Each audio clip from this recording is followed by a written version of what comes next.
semuanya. Jadi, welcome di podcast anak sekolahan paling santai, kreatif, dan asik nih guys.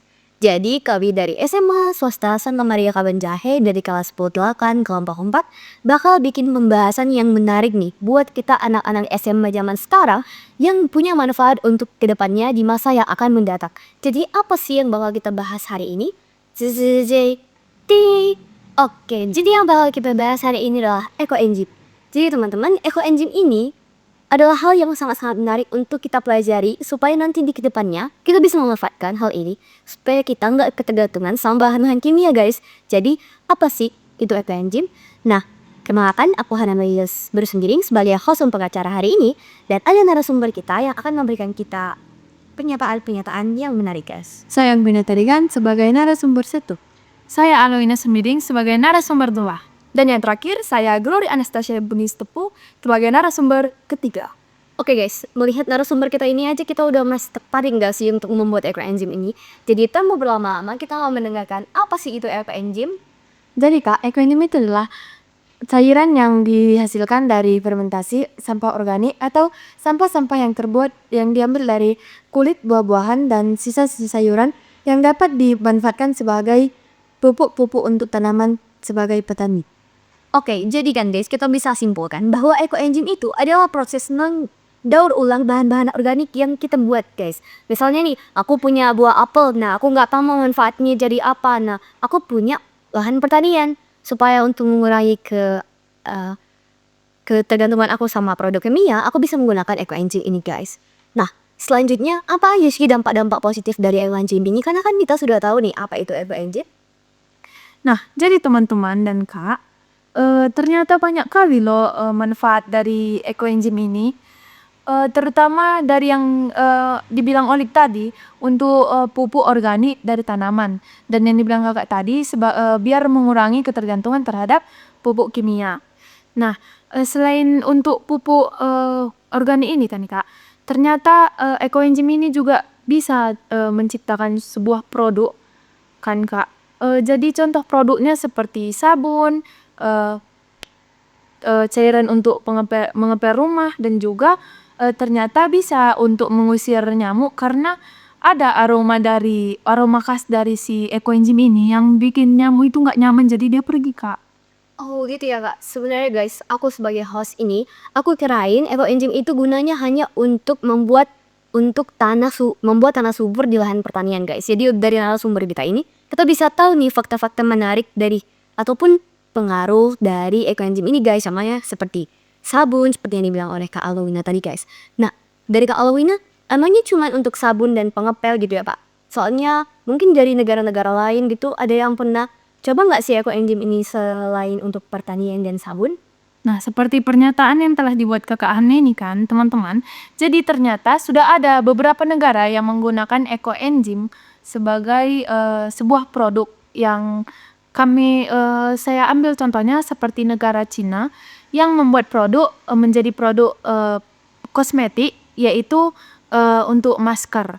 Nah, selain dia masker itu bikin muka kita entah lebih cantik lah gitu teman-teman.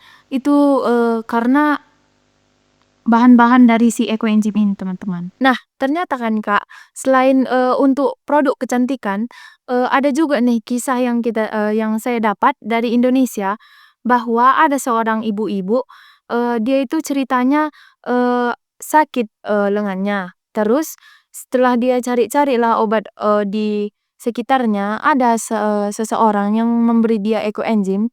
Nah, setelah dipakainya, diaplikasikannya ke lengannya si Eco Engine itu, membaiklah tangannya tadi kan Kak.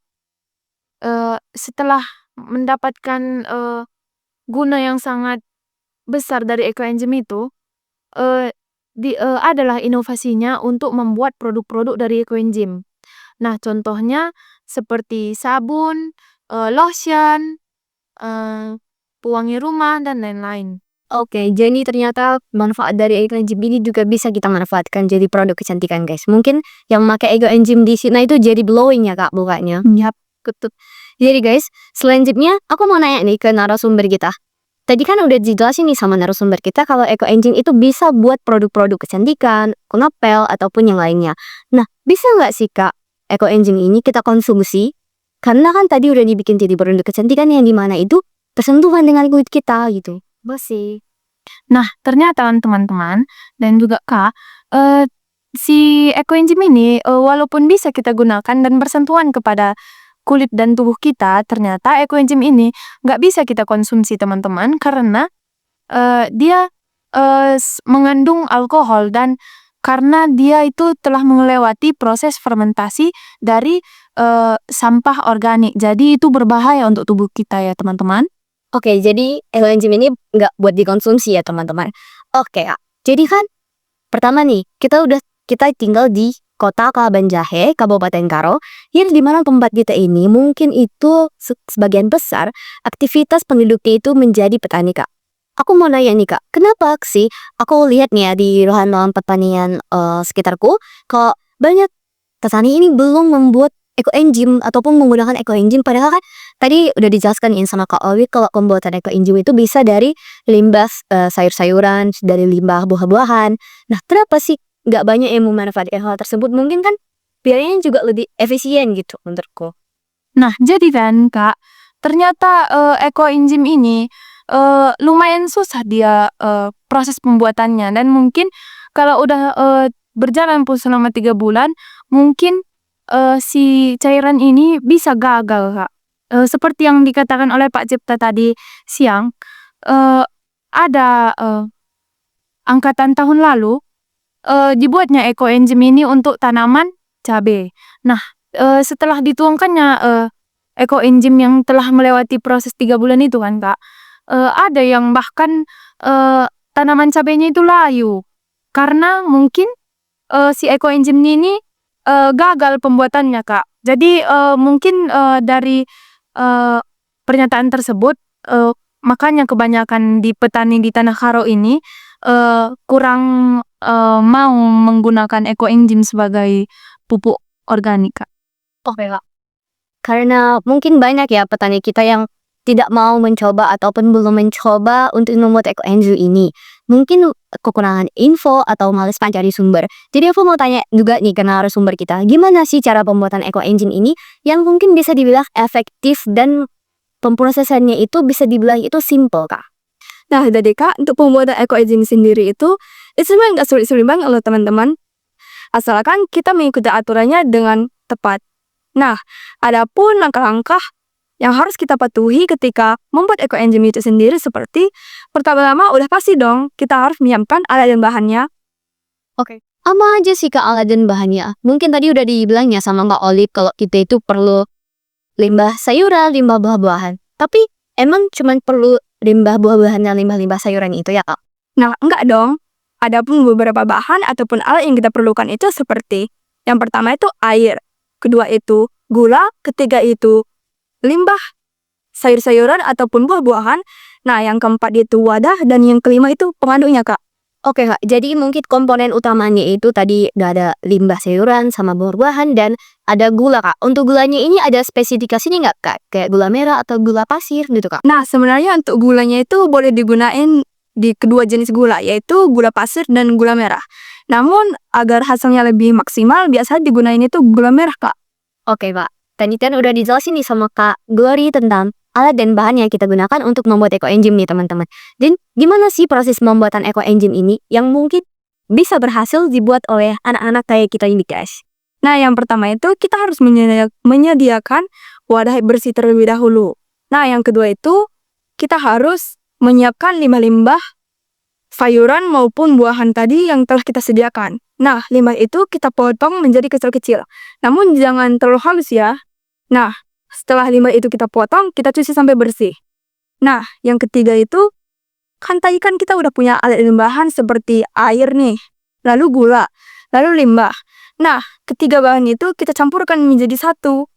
Nah, untuk perbandingannya sendiri seperti 1 dibanding 3 dan dibanding 10. 1 itu untuk gula, 3 itu untuk limbah sayuran dan buah-buahan, dan yang ke-10 itu untuk air. Nah, setelah kita gabungkan hasil cairan yang telah kita aduk tadi, kita masukkan ke dalam wadah tertutup rapat agar tidak ada udara yang masuk ke dalamnya. Nah, setelah itu kita bisa simpan di tempat yang suhunya itu cukup normal ya. Nah, setelah itu kita tinggal menunggu ada 3 bulan untuk masa panennya. Oke guys, jadi tadi udah dijelasin nih sama kakak Adita, kak Glory tentang cara pembuatan ekoenzim yang lumayan simple dan mungkin persentase untuk keberhasilannya itu mendekati 100% guys. Jadi untuk kita para anak-anak muda dan untuk petani mungkin sudah bisa ya diterapkan untuk penggunaan ekoenzim yang dimana untuk pertanian bisa untuk menyuburkan tanah dan tidak tergantungan kepada bahan kimia. Nah guys, ada fakta menarik nih guys. Jadi kami murid-murid SMA Santa Maria KBNJH khususnya yang kelas 10, kami sudah pernah membuat ekoenzim yang dimana kami buat 2 bulan yang lalu. Jadi untuk hasilnya kami tinggal menunggu 1 bulan lagi. Jadi saksikan ya teman-teman di saat kami akan memperlihatkan hasil fermentasi ekoenzim yang sudah kami buat. Oke guys, jadi aku tahu satu fakta menarik soal ekoenzim. Jadi kan tadi aku baca-baca tuh di internet. Ternyata ekoenzim itu bisa buat diusir nyamuk. Bener nggak sih kak narasumber? Iya betul. Betul. Kenapa kak bisa buat ngusir nyamuk? Emangnya itu ekoenzimnya dibakar atau gimana kak? Supaya bisa ngusir nyamuk. Nah, untuk ekoenzim itu sendiri, kan tadi kan kita kan udah ngeliat nih, kalau ekoenzim itu kebanyakan itu berbentuk cairan. Nah, lalu kan kita tahu juga, kalau ekoenzim itu biasanya baunya itu agak kurang enak gitu. Nah, aroma-aroma yang dihasilkan oleh ekoenzim tersebutlah yang membuat nyamuk kurang nyaman berada di dekatnya. Jadi, bisa dibilang fakta tersebut cukup benar ataupun cukup akurat kalau nyamuk itu tidak suka berada di dekat ekoenzim. Oke guys, jadi kan kita bisa memanfaatkan ekoenzim ini sebagai pengganti dari obat nyamuk yang dimana mungkin obat nyamuk yang biasanya umumnya digunakan oleh masyarakat di sekitar sini itu obat nyamuk bakar guys, yang dimana itu mungkin konsekuensinya itu lebih besar ya kan kak daripada menggunakan ekoenzim. Karena ekoenzim ini penggunaannya cuma dibiarkan aja gitu ya kak di wadah terbuka supaya bisa aromanya itu menghilangkan nyamuk gitu. Oke kak, jadi itulah dia guys pembahasan menarik tentang ekoenzim.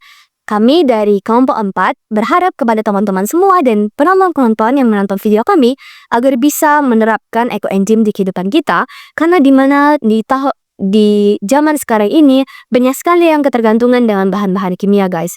Jadi seperti yang juga sudah dibilang oleh narasumber kami, kemarin itu SMA Santa Maria KBNJH sudah menaruh ekoenzim ke Danau Toba, persisnya di Sibolangit bagian Danau Toba. Mereka menuangkan ekoenzim sebanyak berapa kak narasumber? 1 ton lebih. 1 ton lebih guys. Jadi mari kita melestarikan alam kita bersama dan mengurangi penggunaan bahan kimia dan melestarikan dari ekoenzim nih guys. Sekian dari kami kelompok 4. See you. Dadah.